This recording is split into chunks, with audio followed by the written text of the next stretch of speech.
ஆமாம்மா ஆப்பம் தான் செய்கிறேன். ஆப்பம் உனக்கு பிடிக்கும்ல? ஆமாம், அது நல்லா செய்கிறேன். ஆப்பம் பால் இன்னைக்கு ஸ்பெஷல், சண்டே ஸ்பெஷல் ஆப்பம் பாயா. பாயா இல்லை பால். பாயா தான் செய்யலான்னு பார்த்தோம், பாயா செய்ய மாட்டாங்க, அதனால ஆப்பம் பால். வாங்க எப்படி போடலாம் பார்க்கலாம். நாங்கள் தண்ணியாக கதைக்கணும், தண்ணியாக இருக்கணும்.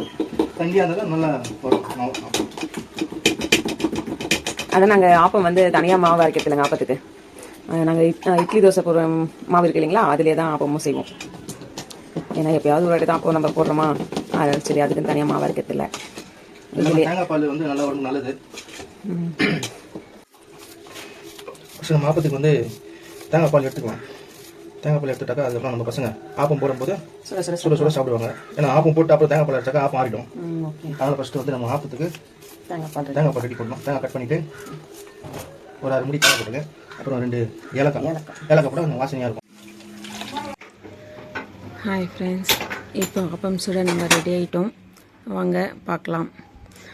ஒரு சைடு ஆப்பக்கடை ஹீட் ஆகணும், இன்னொரு சைடு வந்து பால் வந்து நம்ம கொஞ்சம் வெதுப்பாக ஹீட் பண்ணணும்.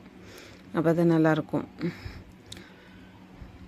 ஆப்பக்கடையில் 1.5 கரண்டி மாவு ஊற்றி கையில் பிடிச்சி சுற்றி விடணுங்க.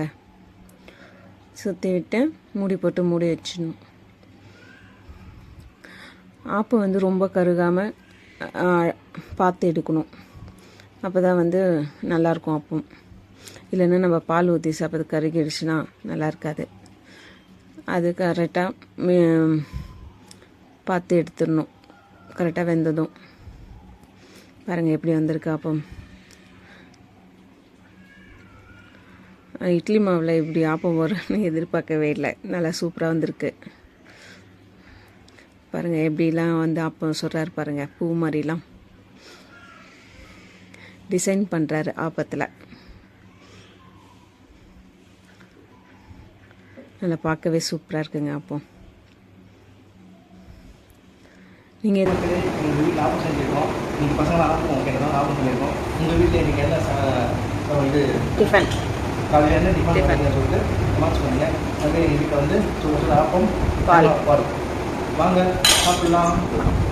அவருக்கு ஆப்பம்.